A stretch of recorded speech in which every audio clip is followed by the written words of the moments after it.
Nam Ngiyakhona, the podcast inspiring entrepreneurials in South Africa. Because if it's going to be, it's up to me. If you're going to get it wrong, you do it again, you try it again. We don't want to stand out from everybody else. So also sometimes at the end of the day, you need to realize it's not really about you. It's not just about you.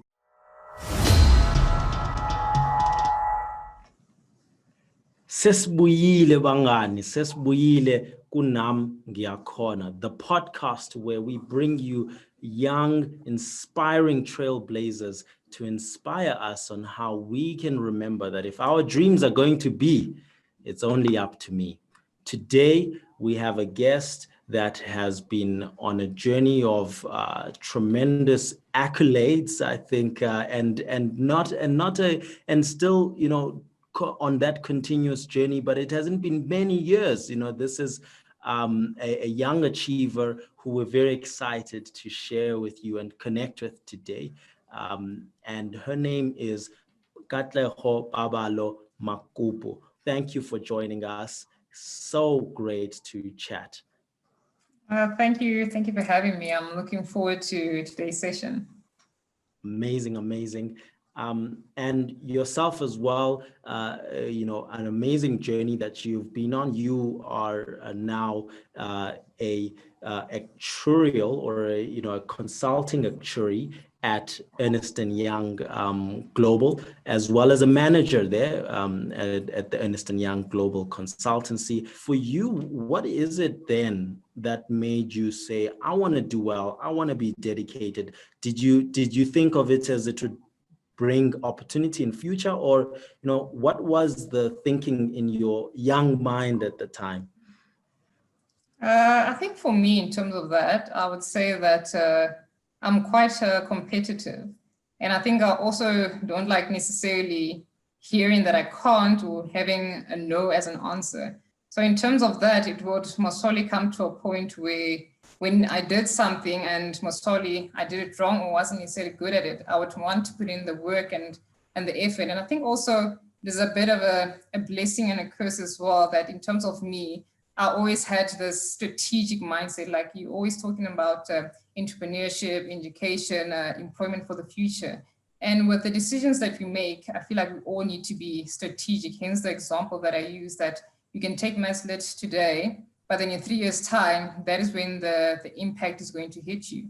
So I think for me, I had that sense of dedication and a mindset to say that if I'm going to do something, I'm going to do it right. It might be painful at first when you get something wrong, but then it's all that dedication. I think resilience is also most probably something that I've been blessed with as well, to say that if you're going to get it wrong, you do it again, you try it again, and you always ask questions. And I think also another one for me is that I wasn't necessarily afraid of being wrong. So I think that is something that most probably a lot of us need when we're younger. We're so afraid of being wrong that we fall into a lot of peer pressures, we fall into a lot of things that we don't necessarily feel comfortable about, but we still do it because we don't want to stand out from everybody else. So I think those are the things that I've been fortunate about, that strategic mindset, as well as a bit of resilience, and also not being afraid of being wrong as well. What would you say are some of the key things on your mind today on the types of skills that young people should be building in order to thrive in the 21st century? I think personally for me, just to start off with a bit of a story, and I think most probably the biggest hurdle for me was also when I moved jobs, because I think I had that old school mindset that if you start a job, you're going to be here for the next 40, next 60 years. So I think that was me moving jobs was one of those things where like I was really, really super afraid. And it comes from the fact that I'm not necessarily sure what I'm getting myself into or what I'm going into. And I think with that, the biggest nuggets that I got out of that, or the biggest inspiration that I got out of that is, I think, as I mentioned, that you'll always be wrong, you'll always make mistakes, and it's all about growing, it's all about developing. And I think for me, in terms of the mindset that I realized, is that also sometimes at the end of the day, you need to realize it's not really about you. It's not just about you. There are so many young girls that over the years have followed my journey. I might not know them, I might not have met them before, but then I think over the years, they see all the things that I have done. They see all the things that I do. And I think through that, they become inspired. And I think it also creates that ripple effect that gives me the confidence to say that, okay, we have come this far. There's someone else who's depending on me to open the door so that they can know that they're worthy, that their dreams are valid. And I think for me, that's what also gives me that bit of inspiration to keep on going, to most probably look for bigger goals that I'd never necessarily thought were possible, and actually jump head first into it and make sure that I give it my best. Because even if you fail, I think at the end of the day, if you try, that is the best that you can do, because it's much better than someone else who didn't even try, because you never know where you're going to end up. That's amazing, and I'll be very keen to hear, you know, what actually prompted you to make that change when you were changing jobs, and even though you were coming from a mindset of I'm going to be here for the rest of my life, but something prompted you to change, something prompted you to challenge your own worldviews. And then what happened after that? You know, once you got over that, you know, how was that experience like for you? I think all of this started because I was in my fourth year of working. I think I was always that person that put up their hand. If you want to do this, I'm the one who's there. Yes, I'll do it. So I think from there, I ended up joining the WITS Business School. So I was one of the delegates there for the Women in Leadership program. So imagine here, you have all these heads of departments, you have CEOs in a room, and there was still a junior underwriter. And I think in terms of that, the conversations that we had there were quite different to conversations that you have with your peers.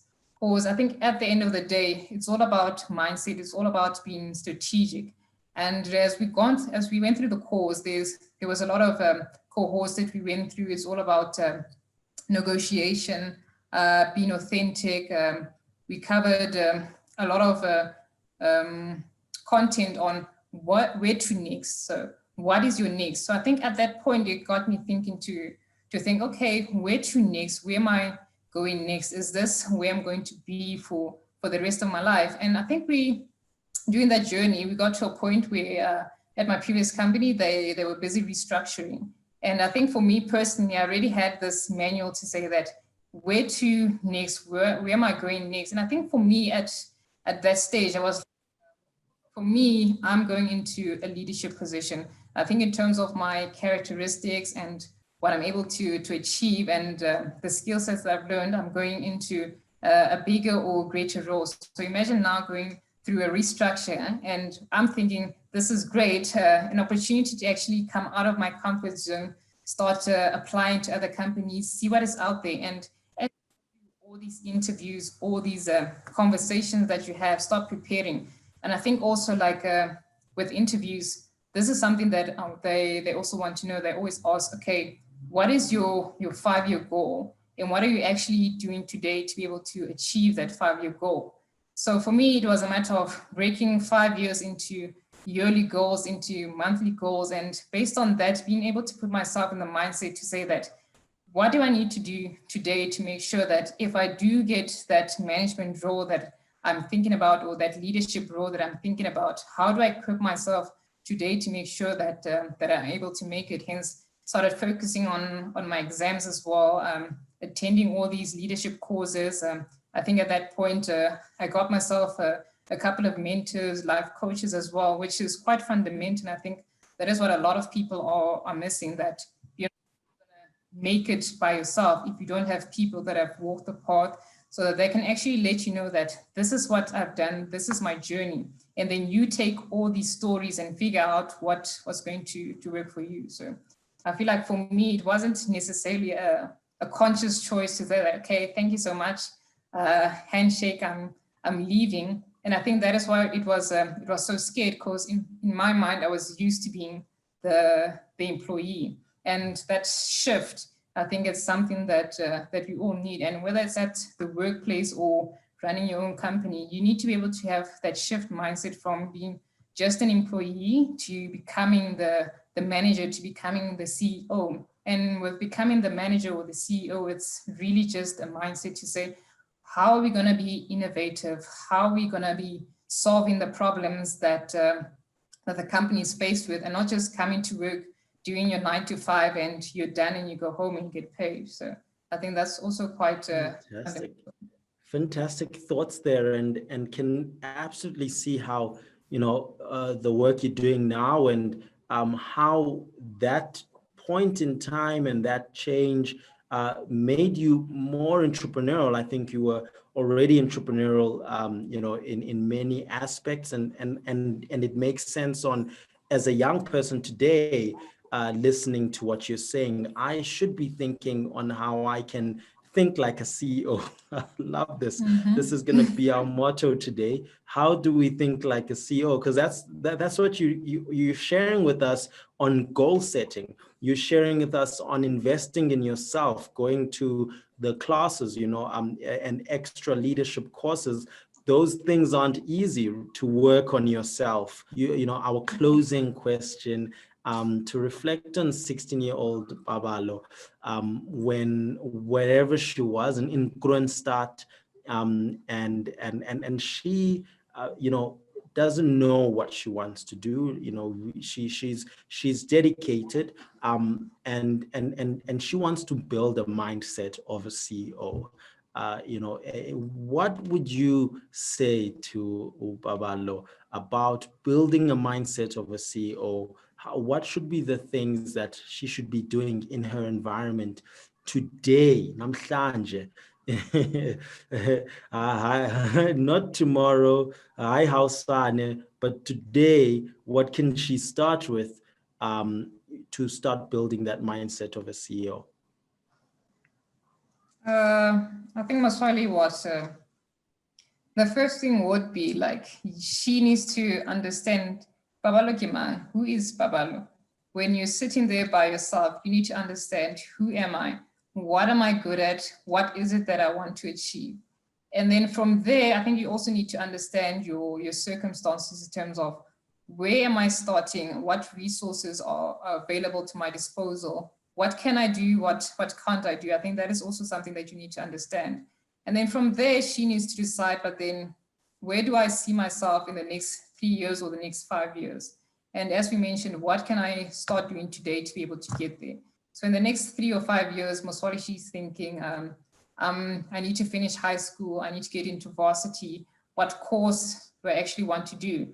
And I think also with that, it comes from equipping yourself with the knowledge that you need to be able to see, okay, in the next 3 or 5 years, this is what I want to do, why I want to do it, and what do I need to do today to be able to get it. And it might not necessarily be that easy in terms of, you wake up one day, you find your passion and your purpose. It comes from talking to people, it comes from reading books, it comes from using your social media to follow people with influence, and not just people that are influencing you to be able to take nice pictures. I think in terms of social media, it's quite powerful in terms of the podcasts that you're following, the people that you're following. There's a lot of inspiration that comes from social media. It all depends who you are following and what the intention is at the end of the day. And I think with that, you're able to decide, this is what I want to do. And I think also sticking to it is really important. I think I've read somewhere that the mindset of successful people is that they make a decision and they stick to their decision. And that helps because you won't necessarily say that at the end of my high school career, I'm going to go study in, for example, Bloemfontein, I'm going to go study actuarial science. This is what I'm going to do. You ask yourself, okay, based on the requirements, this is what I need for maths, this is what I need for science or for business or whatever not the case may be. What does it mean for you on a daily basis? It means that I need to study. When I come home from school, I need to practice. I need to mark myself. I need to make sure that I understand calculus or whatever it is that you're doing. And being able to break that goal into like daily goals or hourly goals, that is really quite essential. I think that is most of the things that I've learned in most of the books that I've learned. Like if you know what you're passionate about or what your purpose is, it's much easier to be dedicated and remove all these various distractions that come along the way.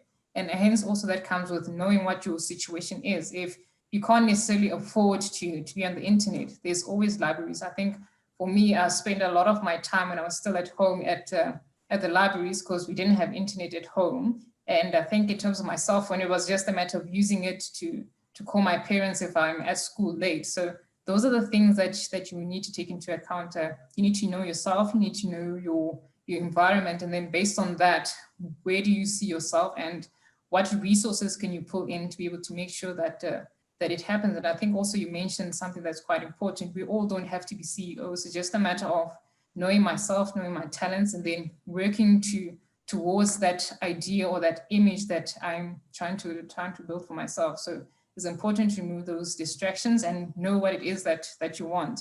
And I think also with that, it also comes from, you don't always have to be right. Like you can, I think for me, I've always wanted to be an accountant.